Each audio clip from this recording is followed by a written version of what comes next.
सच कहता हूं मैं आपसे, संस्कार खत्म हो रहा है। मैं अपनी मतलब मैं कोई बढ़ाई वाली बात तो नहीं कर रहा, लेकिन अगर मैं कहीं होता हूं और अगर घर पे मेरी बात होती है और फोन पे अगर पिताजी से बात होती है तो मैं बैठ नहीं सकता, खड़े होकर ही बात होती है। अटेंशन हो जाता है कि पिताजी से बात हो रही है।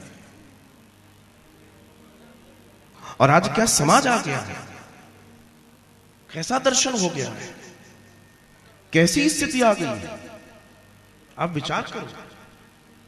लेकिन जो स्थिति आई है, इस स्थिति के गुनाहगार वो बच्चे नहीं हैं, उसमें हम भी उतने ही हिस्सेदार हैं, क्योंकि हमने उनको जो दौड़ दी है, शुरू से ही हमने उनको कहा बेटा ये कर ले, नौकरी लग जाएगी, पैसा कमाना। हमने उन्हें धर्म की तरफ लगाया कब था? जब तुम धर्म सभाओं में जा रहे थे, जब तुम्हारे यहाँ पूजा हो रही थी, जब तुम्हारे यहाँ सत्यनारायण की पूजा के लिए सुबह पंडित जी आ रहे थे, शाम को पंडित जी आ रहे थे, आपके यहाँ कथाएं हो रही थी, तब आपके बच्चे पार्क में खेलने गए थे या तो सो रहे थे और आपने उनको उठाया नहीं। जिन्होंने बचपन में धर्म नहीं देखा, बड़े होकर तुम उनसे कहते हो कि बेटा राम राम कर लो, वो आपकी शक्ल देखते हैं, राम राम क्यों कर ले? बचपन में तो तुमने उनके साथ काम किया ही नहीं ना। गलती उनकी नहीं है, गलती हमारी है। वो गुनहगार कम है, हम गुनहगार ज्यादा हैं, क्योंकि हमने सिर्फ उनको पैसे का पाठ सिखाया, हमने उन्हें एक अच्छी नौकरी, अच्छे बिजनेस के सपने दिखाए, एक अच्छे इंसान बनने के सपने नहीं दिखाए। हमने उसे डॉक्टर बनाना चाहा, इंजीनियर बनाना चाहा, ये बनाना चाहा, वो बनाना चाहा, लेकिन हमने एक अच्छा इंसान बनाना नहीं चाहा। जितनी मेहनत हमने उसको प्रोफेशनल्स बनाने में की, उतनी मेहनत हमने उसको एक इंसान बनाने में की क्या? अपने कलेजे पे हाथ रख के पूछो। परिणाम हमारे सामने है। तुमने सोचा बच्चा अंग्रेजी पढ़ लेगा तो काम कर लेगा, अंग्रेजी पढ़ के क्या कर लिया तुम्हें भी मालूम है। वरना एक सरकारी स्कूल, एक शिशु मंदिर में पढ़ के बच्चे IAS हो रहे हैं। साहब, भाषा से इंसान नहीं बनता, संस्कारों से ऊंचाइयां मिलती हैं। भाषा तो एक माध्यम है कार्य करने के लिए, शैली है, माध्यम है भाषा इज नॉट फॉर दिस कि आप बड़े हो गए। रिक्शे वाला भी अंग्रेजी बोलता है, खजुराहो में चले जाओ। मैं ग्वालियर से हूं, वहां एक फोर्ट पे एक लड़का है, 12-15 साल का, 8 लैंग्वेज आती है उसको। फोर्ट पे आते हैं घूमने लोग, तो क्या वो इंटेलिजेंट हो गया? अरे भाषा ही तो जानता है।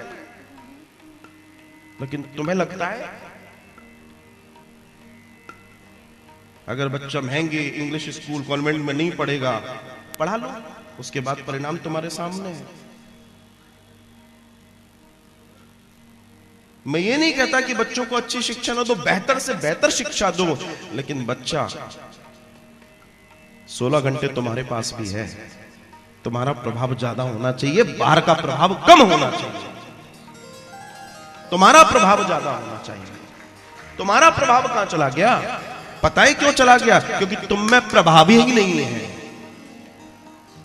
तुम में प्रभाव ही नहीं है, तुम क्या प्रभाव परोसोगे?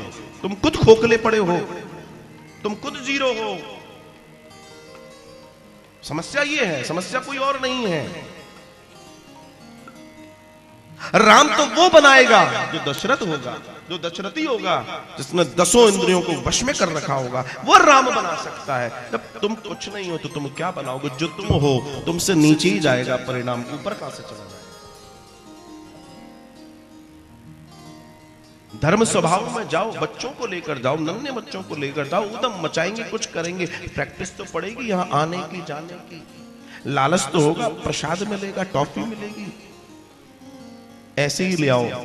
आदत ऐसे ही डलती है, ले आओ, अकेले मत आओ, खींच खींच के लाओ बच्चों को।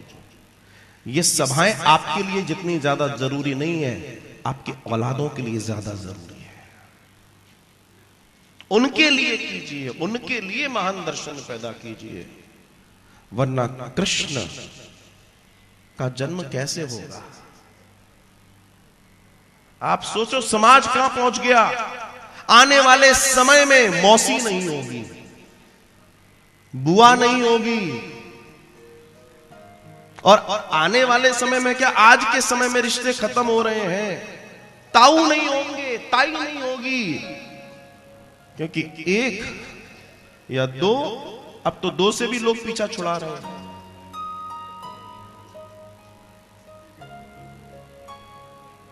सोचो, तुम तरक्की कर रहे हो, ये तरक्की है। तुम्हारे बाप बाप ने 5-5, 6-6, 8-8 बच्चों को पाल के साहब बना दिया, और तुम्हारी इतनी हैसियत नहीं कि तुम 2-4 बच्चों को, 2 बच्चों को भी ढंग से पाल के इंसान बना पाओ। विचार करो। आपके पास सोर्सेज हैं, आपके पास पैसा है, आपके पास स्टेटस है, आपके पास सब कुछ है, उसका उपयोग नहीं कर पा रहे। उनके पास कुछ नहीं था तो उन्होंने लैंपों पे पढ़ा पढ़ा के तुमको अधिकारी बना दिया। सोचो, क्योंकि उनके पास संस्कार थे, उनके पास नियम थे, उनको मालूम था कि बच्चे को कब डांटना है। आप डांट नहीं पाते। डांटना बुरा नहीं है, डांटना अच्छा है, क्योंकि डांट सेट करती है जीवन।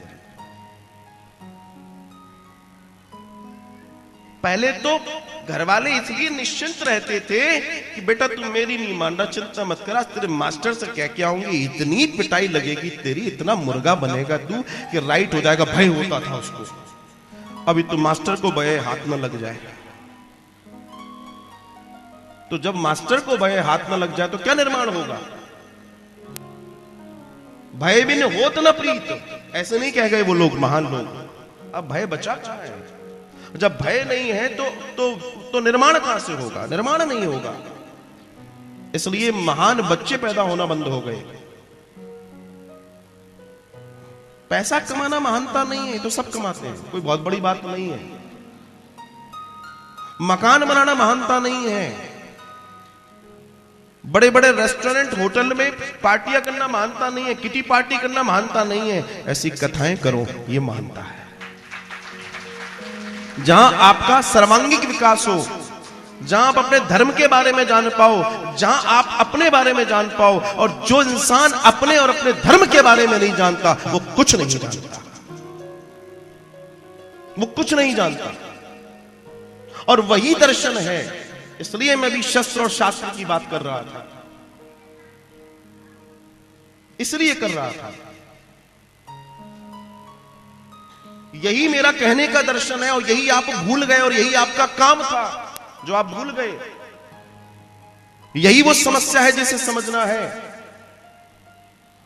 जब श्री गुरु ग्रंथ साहब सवारी में आते हैं ना, तो पंच प्यारे शस्त्र लेके आगे होते हैं। यही कॉम्बिनेशन हर जगह चाहिए, तब समाज आगे जाएगा। जब तक शस्त्र और शास्त्र एक साथ नहीं चलेंगे तब तक कमाल नहीं हो सकता। आप एक ही जगह पर रहोगे तो आप खंडित हो जाओगे। आपको समझना होगा, आपको समझना होगा, हर किसी को समझना होगा। और आप जब तक अपने आप को नहीं समझेंगे तब तक आपको कोई नहीं समझेगा। ये लोकतंत्र है। लोकतंत्र में उसी की सुनवाई होती है जिसके पास भीड़ तंत्र है, चाहे वो गलत हो। उठा के देख लीजिए, आप तो टेलीविजन वेलीविजन सब है आपके पास, जिसके पास भीड़ है उसकी सुनवाई हो रही है, चाहे वो पूरा गलत है।